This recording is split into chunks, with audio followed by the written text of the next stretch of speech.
The street was a riot of cars and flashing signs and people. Buildings climbed toward the sky on either side of the street, the way the trees back home surrounded Ben's house. Dirty cars and yellow taxis paraded by. Smells he couldn't place bombarded him. From the sidewalks, newspapers flashed headlines like "Heat Wave," "Murder," "Scandal," and "Kidnapping." Spray painted words covered broken windows. Rows of movie theaters advertised films he'd never heard of and didn't want to see. Ben looked around in astonishment.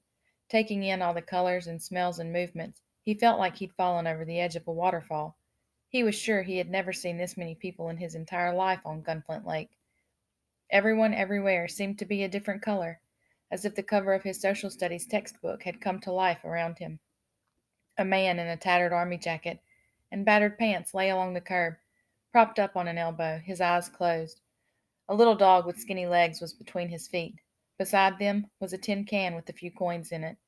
Ben reached into his pocket, bent down, and added all of his change. The city seemed to swirl and explode around them, and even though Ben was sure it had to be the loudest place on earth, the man and his dog slept through it. Ben tried to imagine the honking, screaming, screeching soundtrack, but to him it unfolded noiselessly, like a scary movie with the sound turned off. All he could hear in his mind was David Bowie singing about Major Tom. Shoelaces and buttons and tiny rocks gathered in the cracks of the sidewalk. When Ben bent over to pick up a little souvenir for his museum box, a woman with tiny shorts and a giant hairdo rolled by on skates and accidentally knocked him over. After he got awkwardly back on his feet, Ben pocketed the pebble he was grasping in his hand and walked to a hot dog cart on the corner of 42nd Street and 8th Avenue.